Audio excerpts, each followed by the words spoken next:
If you remember one of our last shiurim, I don't know if you were here for that shiur, quoted Rabbi Chaim Friedlander. So Rabbi Chaim Friedlander said the following thing. He's talking in Tehillim Kuftes and Pasuk Kuftes.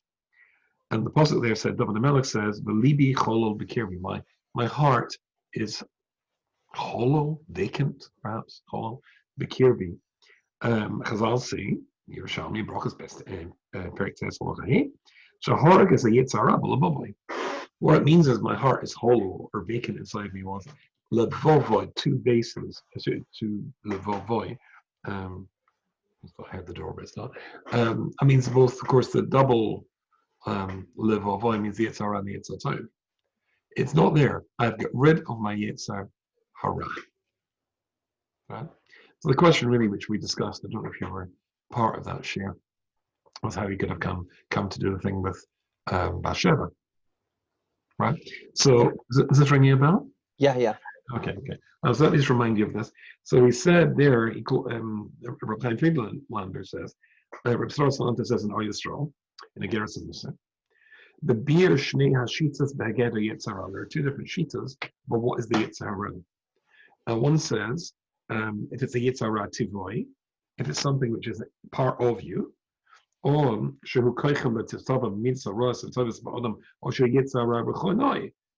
if it's something which is external to you. And there was a whole debate about that. Oh, Avi's joined us.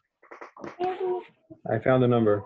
You found Hello, Avi, how are you? Wonderful, I miss you. Oh, very kind. You could have come. You're welcome to come tonight. I just got home from work. Oh, you poor thing. Right, I'm going to mute you because we're already rolling the share and recording. So we're just starting from where we were last, if you remember last time, when we talked about the Yitzhahara. Is it internal or external? Remember that thing there? Okay.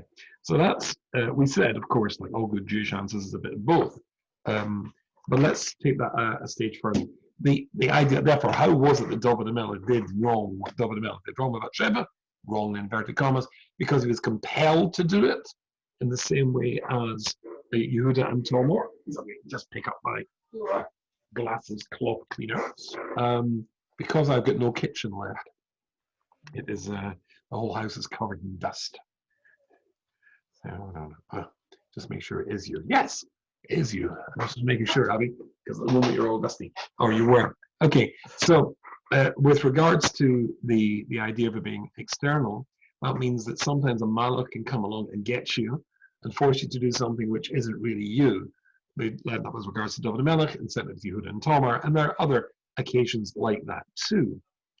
However, I want to show you another external Yitzhahara tonight. So in the Rambam Hilchos Deis, just slide over to my bookshelf. This is only in order to show people that this is not a false background. This is a real bookshelf. Because some people are skeptical. In Hilchos Deis, I'll return to Hilchos Deis, is Torah, and look at my notes here. Hilchos Deis, Hey Aleph. It says the Rambam says the following incredibly interesting thing. He says,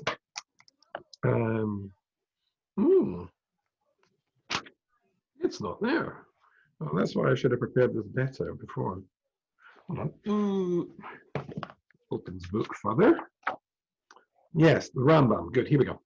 Derech B'Yoseh, listen to the Rambam. Derech B'Yoseh Shel Adam. It's the way that we are made. Lios Nimshach B'Datos, sorry, B'Yosef and B'Masov, Acha Real B'Chavir V'Noid Gaminag Anshim Medinov. It's the way that human beings are made, that they are affected and they behave in according to the sphere that they're in. They're affected by other people's behavior. We copy other people's behavior, and we are affected by the behavior of the country we were brought up in. If you're German, you're always punctual and exactly on time. If you're English, you're polite and all that sort of stuff. If you're from New York, well, forget that. The fichoch. So therefore, it's appropriate for a person always to associate with tzaddikim. My wife said that her mother, in bringing her up, she's a lady of 94 now, always told her to mix with people who are better than you, And that way you'll always be going up, which obviously made a lot of sense. Anyway, so you should always be mischabel tzaddikim with the yeshiv etzel chachamim and to sit next to chachamim. What if she's on top? Someone has to be the best. Sorry? Someone has to be the best. Okay, I'm going to mute you again, so forgive me because your children are built at the daddy home. So you can't hear it because you got on the headphones. We can. Okay. Anyway, and somebody has to be the best. Yes. I noticed that you very subtly omitted mentioning my name. Thank you. Thank you. Okay. Anyway, so he says, Etzel Chachamim told me Kadesh Yilman, in a sense that we'll learn from them. And I said in one of our earlier year, last year or the year before, that when I was in Gateshead Yeshiva, I was learning from Musa Seder, I learned Mesilas Yesharim. And after 3 years, it clicked. I was learning it religiously, if we forgive the pun. But after 3 years, I got it. I got it. After 3 years also in Gateshead, I learned or understood that you can learn as much from your neighbors in Gateshead as you could from the Rosh Yeshiva and the Megid Yeshir. I'm sure that's in no way disparaging of them. It's just that Gateshead was full of incredible people. So therefore, and you have to avoid Rishonim as far as you can, as much as you can. So that you won't learn from them. And the Rambam carries on and he adds on the whole Shom. Ad kama I esher lelilcham neged hashpos asiva ad shelasayim tzorach le'esher levado yichidi. And this is a famous Rambam. He says, if you're going to be negatively affected by the people, then go and live in a cave on your own. That's to say that your environment, the people you mix with, the people who you rub shoulders with, inevitably are going to have an effect on you. And if you're aware that it's negative, and even if you have to live alone, then solitary confinement should be your choice. Ramatasiel Solomon, in his Sefer Matnas Chaim, in Moedim in page Gimel, he adds something to that Rambam. This Rambam, if the Rambam's telling us that we're going to be affected by our friends and by our environment, who dover kol kach tivoy, it's so tivoy, it's so in our nature, umoshorish the bria, and woven into the fabric of the world in which we live,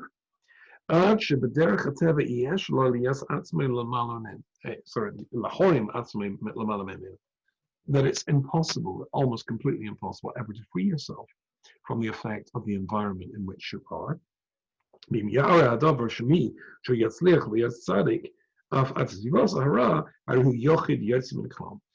if you are somebody who is able to do that, to live in a negative environment like Rivka and Leah and Rachel, and not learn from that environment, then you're an exceptional person. But it's definitely a yotzim l'klal. It's something that doesn't normally occur. Is that the nature versus nurture? No, that's what I'm saying. There's a lot of sort of external Yetzer Hara. And the other external sort of Yetzer Hara is the fact that just the environment, just like an angel outside, as we learned in our last year, can force you to do something, affect you to do something which is not you. Then the people, not angels, but the people, your environment that you live in, a new aspect, an external Yetzer Hara, if you like, is simply your sviva. A negative sviva will have the same effect on you, he says, he's quoting the Rambam, will have the same effect on you. It's as inevitable. It is as seductive as an angel getting you to do something which was, not on your radar at all. If I turn the page of Ramatasiel P. Dalet, he says the following thing: it's a well-known fact. Now, as our next festival is Hanukkah, gosh, just a minute ago I was in Cancun in Mexico, in the sun, 85 degrees and 95 degrees humidity, and 2 hurricanes. Yes, but when I was there, it was all summery. It was actually, I think you've much better weather here. And suddenly it's all getting dark, and we're thinking about Hanukkah again. And he says, this idea, listen to this, is a very interesting idea. It's well known that the tactic of the Yevonim in their gzeras of shmad, of robbing us, of ripping Judaism from us, to infect their philosophy, their outlook into Jewish hearts,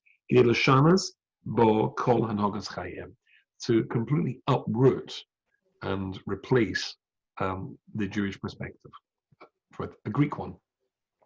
I have to admit, I'm sure you'll forgive me, and maybe you'll just actually agree with me, that 4/5 of the Jews died in the plague of darkness. Says Rashi. The other opinion in the Medrash, which Rashi is quoting, says they didn't die, they chose to stay. They had been so inculcated, if that's the word, indoctrinated, had become so thoroughly Egyptian that they had become thoroughly Egyptian. They did not want to leave.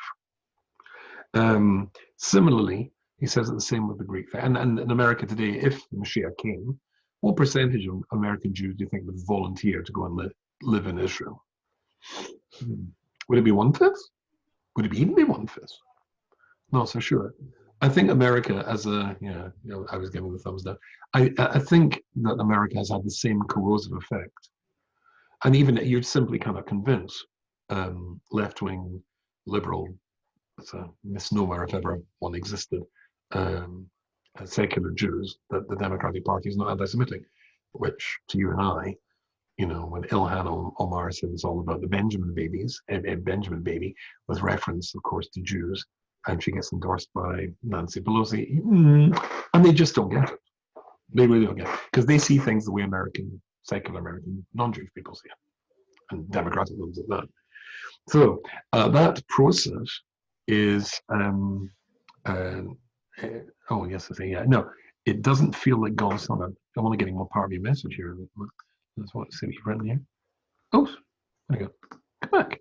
Oh, it doesn't feel like God's Son, certainly not. Oh yeah, that's a very, very good point. Yeah. And for some reason, I have made this a big screen. Not a big screen. Oh well, yes, fine, whatever. Gallery view. I know if I do press gallery view, I go back. Yes, but we've got this here. So that. Yes. Oh, that looks quite nice. Oh, look, see all better that way. No, you're right. In fact, what you say, I don't want to get into politics, but I think the current clash between the New York State government and certain Haredi elements in certain parts of New York City is illustrative of that. There's a famous story told about who was the head of the Turi Carton, I've been blank, Rabbi Amram Blau, who went to the Brisker Rov to complain that there was some big demonstration which he should empty his yeshiva and his bokrim to come and join in because it was all Hashem Shamayim. To which the Brisker Rov said to Amram Blau, the problem is, of course, that you're just a Tzioni. You're just a Zionist, which, of course, is the ultimate insult you could ever give to somebody in the Turi Carton. What? So, well, we're both Polish Yidden. We both came from Poland, right? Would you have ever considered for 1 second going and demonstrating against the Polish government in the streets of Poland? Absolutely not. And why not? Because it's not your country. But here you think it's your country. You're Stam Tzioni, which I thought was a very, very good wake up and a reprocessing. But I think, and I'm sure I've told you before, if I have a criticism of American Jews, then it would be that they have forgotten that they're in Gaulis, just as Abby points out. And if we, from Haredi Jews, have forgotten we're in Gaulis in America, then yes, Kalvachimer, secular Jews as well. It's a very good point, Abby. But let me read on here. So he says, when they certainly wanted to remove the distinction between Jews and non-Jews. And that was part of their strategy, was to translate the Torah into 70 languages, so that they can have their perspective on the Torah, and it wouldn't be uniquely us or uniquely our way of seeing things. They could still sell the Torah's language, only with a non-Jewish spin, and as it were, we would all be in the same boat together. But Nasaval says, "Mama letame es hechel," and not only that, they wanted to what's the word, Tommy? What's Tommy in English? What's Tommy in English? To make impure. How would you say that? In the time of the basic English. Desecrate. No, that's just to spoil. They wanted to turn it from a positive place into a negative place to meet Tommy. Not like the Romans who wanted to destroy the basic English, not at all. Right, they wanted to be matama. They wanted to turn it into something negative. Or to ruin it. spiritually, so that from that place, there would no longer emanate a positive kedusha that could inspire. Because a place, as the Rambam said, or a sviva, a chevra, affects you. The greatest place, or the place that would affect us most positively and most greatly, would of course be the base of Mikdash. But if you can transform it from a place of kedusha to a place of tumah, and the hashpar that comes from there will be tumah, and of course that's precisely the effect it's going to have on people. So they wanted to keep it. It's the same idea again. Okay, so it says Remetasil, and we can close the Rambam as well. Okay.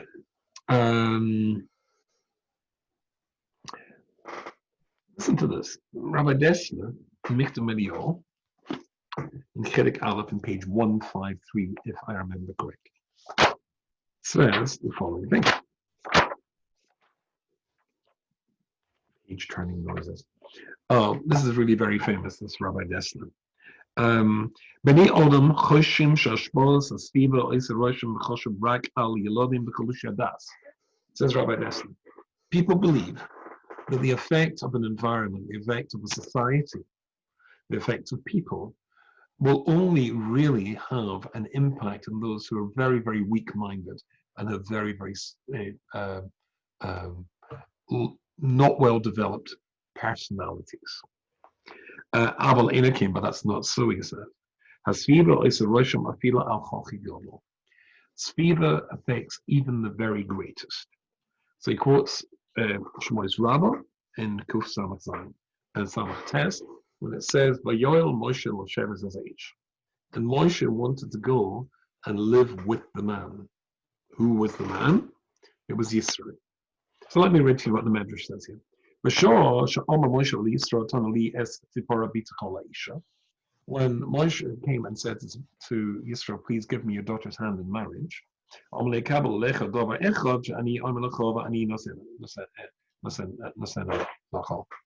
if you just accept one condition and you promise to faithfully fulfill it, then I will give you to her as a wife.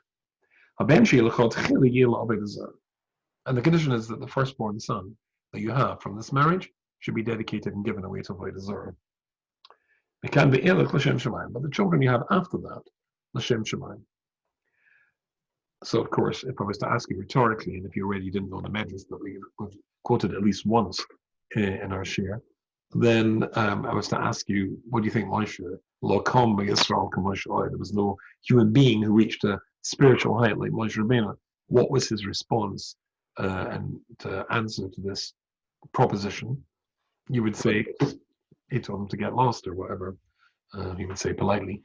To which the Medrash says, Kabbalah. No, he said, fine, okay, I accept. Amalei Shavali, swear it. And he swore it to him. Shama Vayol Moshe. The pasuk is usually translated Vayol Moshe. Moshe was content to live with the man. But Vayol can also mean from Lashon Ola, an oath. He made an oath to live with the man. In Ela Lashon Shavuot. It's a Shavuot. Okay. So says Rabbi Destler, the Olam Nishkashena B'Dvarim Ela. I've always been astonished by that. How could it actually be? But then he quotes the Morale of Prague. So I'll tell you this bit outside. The Morale of Prague famously says that very often Chazal, I'll read this bit, a couple of words in the Hebrew just so you get this.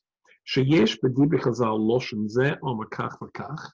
Very often you'll find in the words of Chazal in the Droshim or the Gemorahs, like Gadata, that such and such a person said or did such and such a thing. Perush shomash v'chayav es nizeh al pi etzem lahuzah panimas and nikrashu omakach.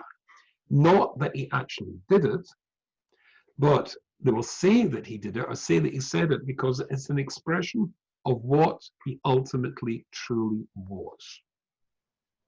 Right? Isn't that strange? Because obviously he did something.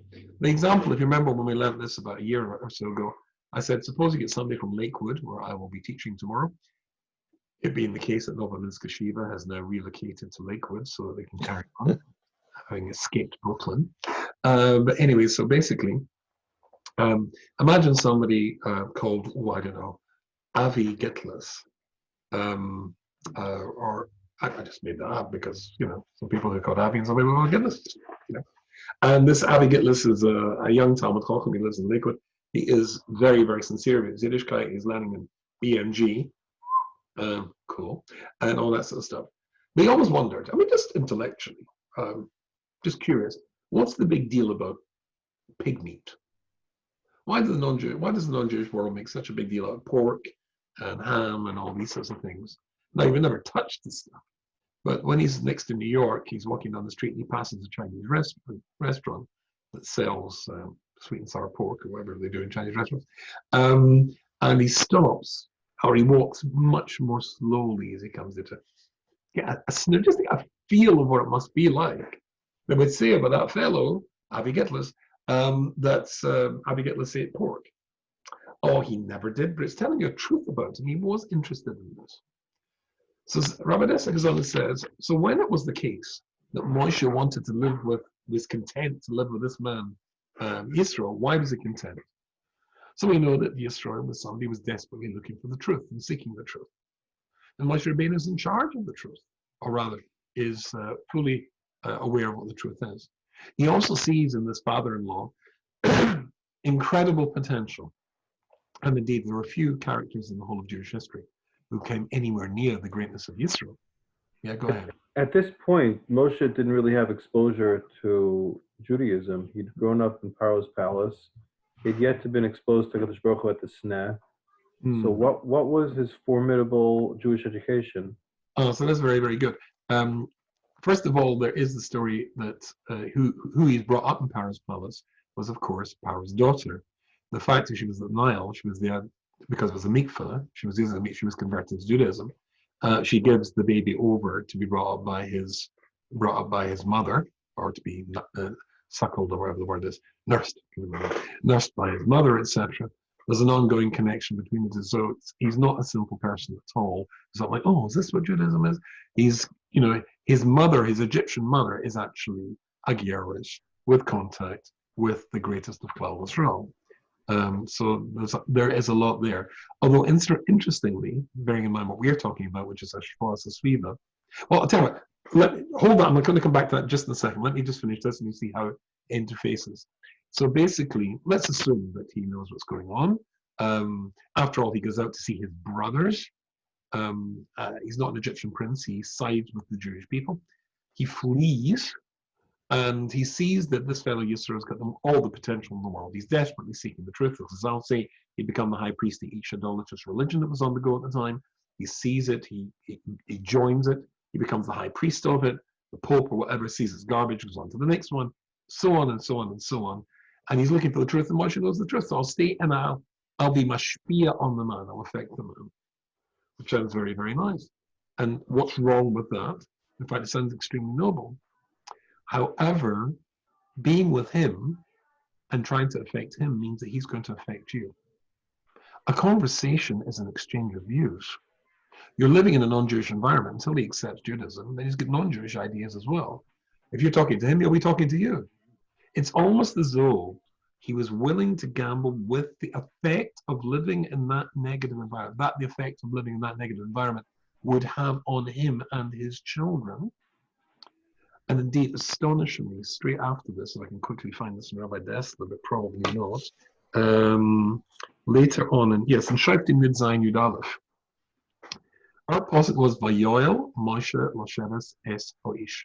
Moshe was content to live with the man, right? And I think we would all agree that now that we've understood that he wants to affect Moshe, the man, that's noble. But what would the effect he's going to have in him? Amazingly, in Shoftim, Yud Zayin Yud Aleph, so we got, of course, the Torah, and then we get Yeshua, and straight after that, we're going to the period of the Shoftim. So, I mean, there were still people living at this period who knew Moshe Rabbeinu. Then the posuk says almost the same thing. We have 5 words: Vayoel, Moshe L'Sheves Es Haish. Another 5 words: Vayoel, Halevi L'Sheves Es Haish. And the Levi was content to live with the man. Who was the man? Micha, who set up an idolatrous shrine. And who was the Levi? Moshe Rabbeinu's grandchildren. They became priests of Avodah Zarah. It's almost as if the effect of living there skipped one generation and negatively affected even Moshe Rabbeinu and came out in his grandchildren. Why does the effect only go one way? Why does it go that the evil? No, it doesn't. It goes both ways. Remember, Yisro does eventually become Jewish. But remember, until he's Jewish, he's not Jewish. There is an exchange of views. As the Gemara says, I'm afraid this was me today. We had a blocked sewer pipe, and I was trying to clean it. This is not a pleasant task. But the Gemara famously says, nobody cleans sewers without coming out smelling, if you'll forgive the word, poo. It's not a nice smell. As I can tell. Maybe it's a good idea, a good job that neither of you came to the house tonight. But it affects him. And Moshe Rabbeinu is going to be affected. Now, it didn't affect him directly, but it affected his son. It affected his son. There was a weakness there that came out later. Now, that's a bit of a headache, to put it mildly. Let me take you to what Rabbi Rucham has to say on the subject. We'll come back to Rabbi Destler next week. Listen to this.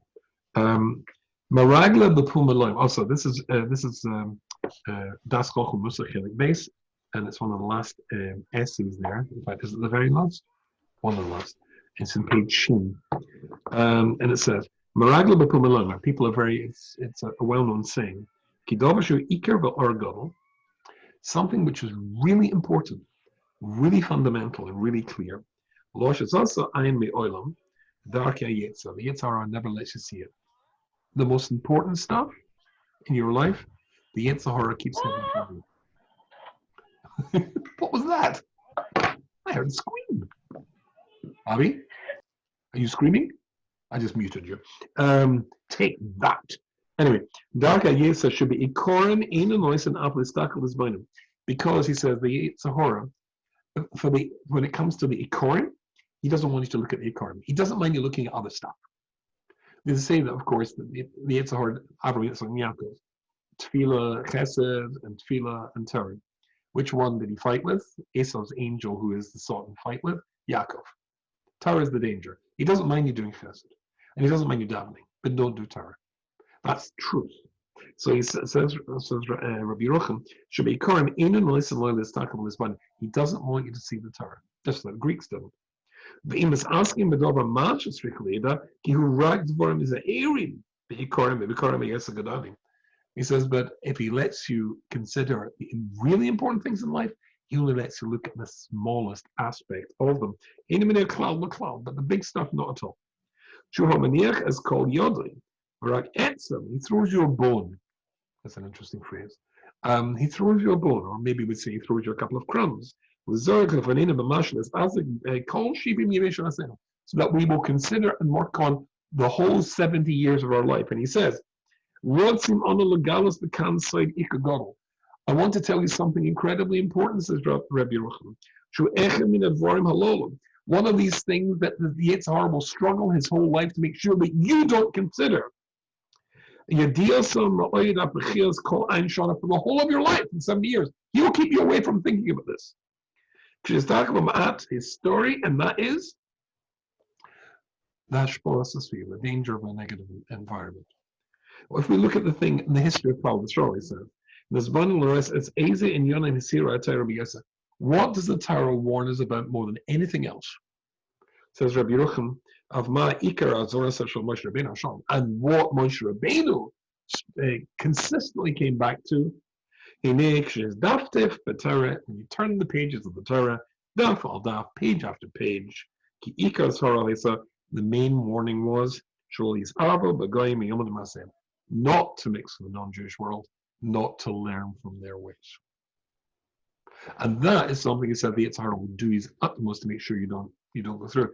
Now, he gives page after page here of example, right? So he said, take a bris, Moshe Har Sinai, as soon as Moshe comes down from Har Sinai, he warns them about law. Tikros lahem la lahem bris.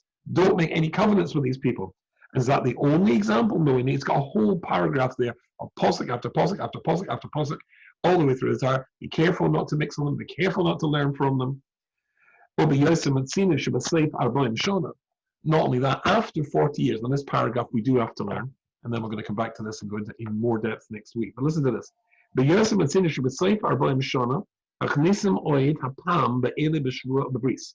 the end of his life, at the end of the 40 years in the desert, he forces the Jew, or he makes the Jewish people enter into an oath and a covenant to renew their commitment to Torah and then obviously to keep away from the greatest danger to it. So he says, because of Shem Pashas Nitzavim. So what does it say in Pashas Nitzavim? You Jews know exactly what Egyptian society was like. And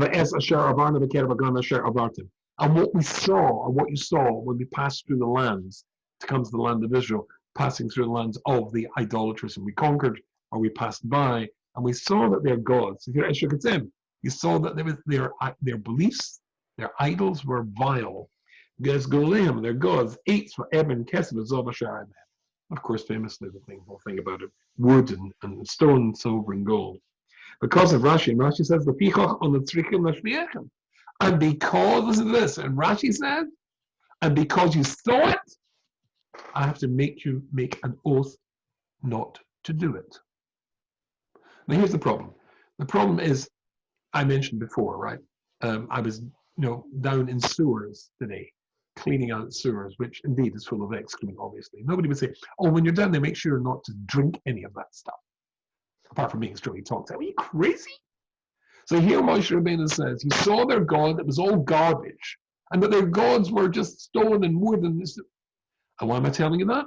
In case any of you want to go and do it. Does that make any sense? Yes, so what we learned, it makes all the sense in the world. As the Rambam says, it's in the nature of a person that the environment you live in, the people you rub shoulders with, the ideas you exchange with them will have an effect on you. Even the most repulsive ideas, even though the gods are Kesef V'Zohov and Shikutzim, and their ideas are disgusting, it will affect you. There is no commandment in the Torah not to eat glass, because people generally don't eat glass. Right? If the Torah tells you not to do something, it is because it's doable. So let's read on and just finish this paragraph, and then we'll come back to this next week and go into more depth. But anyways, you saw what their gods were. And Rashi says, why do you have to make a shua? Because you saw it, and I've got to make you make an oath. Well, an astonishing thing, he says. Shaladara Midbar, consider this. This is the generation of the Midbar. Who saw what Yechezkel ben Buzi didn't see. And they've already stood in Mount Sinai, and they've got the Torah. And after 40 years in the desert, Moshe still felt the necessity to bind them by an oath. The Eila B'Shvur B'Bris Shelo Yitza Akra Avodah Zorah Shel Pa'ar Amaragleim and Baal Pa'ar and all the other Avodah Zorahs that were in the marketplace in those days. Shkutzim, the Galilim, it was all garbage. Lama? And why? Because you passed through the land of Ammon and Moab, just seeing it, just having contact with it is enough to infect you. It is a virus. You just have to be within 6 feet of somebody with corona, and you're going to get it. I think. Anyway, and then the voice you could say, even if it's horrible to you. Come on, Rashi says, but seeing it, it still becomes attractive to you. That's very disheartening. Very disheartening. Very not disheartening. You don't think I'd give you the share if I didn't have an antidote at the end of it. You got to wait till next week. I'm just trying to get you all excited. But that's why I'm saying that a lot. If you see it, even if it is something which really repels you, there is a bit of you that will be a minuscule bit that you couldn't see, you wouldn't be aware of, like Moshe Rabbeinu. But it came out later. It does affect us. And so, that's why there had to be an oath at the end of the 40 years, even if they've seen it, because it becomes the norm. And you know, of course, historically, as soon as Moshe Rabbeinu dies, and after Yeshua dies, certainly, then the Jewish people, like the whole book of Shoftim, it's one tekufa of Jews getting involved in the Avodah Zarah, even if there are people alive who lived through, knew Moshe Rabbeinu, like Osniel ben Konas, the first Jewish judge of the Shoftim. He was a Talmud of Moshe Rabbeinu. That wasn't enough. They lost it very quickly. Where you live, who you rub shoulders with, that accent, that American accent or the British accent, that German accent certainly, affects you. And not just the accent with the whole smear of what it is. Now, obviously, there has to be a way out of this, otherwise we're completely stuck. And there's, the meltdown of cholesterol is an inevitability. But if the Torah says don't do it, it must be not doable. And we'll discover next week exactly how. Part 1. Could you explain though? Whet your appetite.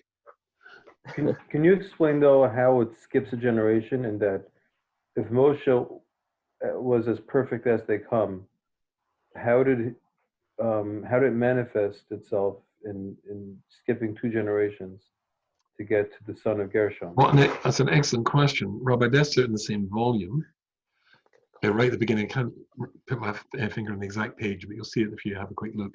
He writes about very, very many of the great Rabbonim of the times went off the derech because they were too busy looking after other people's problems. They didn't notice their own family's problems.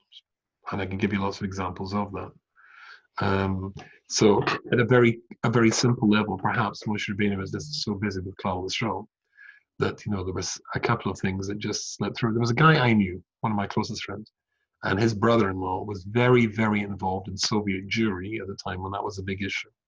And he went there, I think he was there 30 times before the KGB finally wouldn't let him come back. And he, took suitcases full of tefillin and, all this stuff for him. But then when he couldn't go back, he just organized other people to go. His whole life was Soviet Jewry. And one day he came into his teenage daughter's room, the daughter or son, I can't remember, and found them underneath the bedclothes, listening to the radio to non-Jewish pop music on Shabbos. Whereas he's out there saving the world, or saving Klal Yisrael, utterly unaware of the fact that your own children, it's the famous, the Yiddish phrase, the Schneider's children are barefoot. That sort of idea. So certainly, because I'll say that's so is that because he wasn't paying enough attention to them, being too involved with the klal, or is that some Yes. Russian atheistic or Gnostic influence crept I under think, his skin? yeah, and I think both. I think there was some negative influence, but if you were aware of it and you're totally focused on it, you could have probably, in fact, I'll show you that next week, you can get rid of it. But if that moment, that second when you could have spotted it, you were busy, there was a rebellion with Korach or something like that, then you might not have been available. And that's not such a bad example, because Diana Bramsky, who was the Diana London based team, his son is a lecturer at, probably retired now, London School of Economics, and a friend of mine who was there went up to him once in the corridor and said, "Aren't you the son of the Chazan Yecheskel?" Of course, was his sefer. And he said, "On campus, my only relationship is with the faculty." And off he walked, embarrassed to be reminded of his relationship with the famous Diana Abramsky. Diana Abramsky's daughter is Jenny Abramsky. She was in charge of news and current affairs at the BBC for about 20 years. Utterly secular. Wow. And people say, how did that happen? Well, he was in a Soviet concentration camp, and other people were bringing up his children. So how much do you have to miss before somebody says something or introduces something to a child which starts them on a journey which leads them away from the Jewish people? Is it a 5-minute absence? But when you're the head of Klal Yisrael, incidentally, his grandchildren did come back. They did do tshuva. That's nice. I think that there is a big Mussar drasha there. I certainly, you're a young man and you've got young children, as I saw earlier, and that's a wonderful thing. But I certainly, when I was busy, and I was very busy when I was your age, I was half my life was Kiva Cloud Community. I was the official campus rabbi for the 14 universities in the northwest of England. I was also teaching in yeshivas and seminaries and my own stuff, and lots of, I certainly didn't learn enough and as much with my own children as I should have, because when I came home, I was often exhausted. I paid for other people to do it, but I should have done it myself more. And that's a balance to strike. So I don't know, if it's that if I'm wrong, and if I'm chas v'shalom suggesting something that didn't happen to Moshe Rabbeinu, it certainly happened to me, and it certainly happened to Diana Bramsky, and it certainly happened to Rabbi Destler, says many great rabbis. too busy looking after other people and not noticing their own children might be struggling. All my children are okay, by the way, except one who is no longer as firm as he should be. But, so maybe. There was certainly a negative influence. That's what the Medrash Rabbah says. Rabbi Destler put it, the Rabbi Destler about where rabbis being so focused on other people or being forced to be focused on other people. You add 1 and 1. I think in that case you get 2. The Nach tells us certain examples, like Shmuel's children. The Nach exaggerates their misdeeds. Eli's children, even this grandson of Moshe it's exaggerated. He was he didn't serve Avodah Zarah as in worship Avodah Zarah. He was like the shamash there, like in-house. He performed for the Pesel Micha, but he didn't believe in it.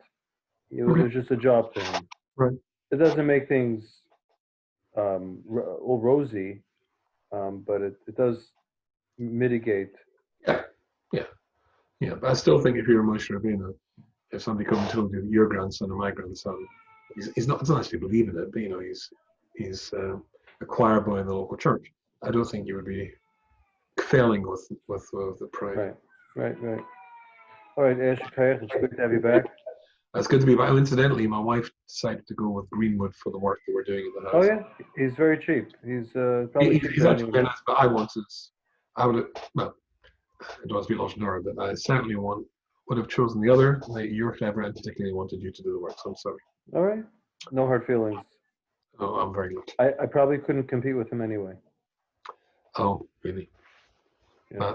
All his workers are Latinos, so they probably work for less money too. They're all very nice. But at the moment, if you drop by, if you want to, well, you probably see these sort of things all the time. Where it's just down to the wood. All right. All right. What's your ETA on finishing the project? Well, we've got to wait for the cabinets to come and all that sort of stuff. I'm guessing a month. Okay. I'm hoping a month. We ordered cabinets. At the moment, I'm the most popular person in Chosen Island and Giant Bagel. Yeah. All right. Take care of yourself. Be well. Good night. Bye.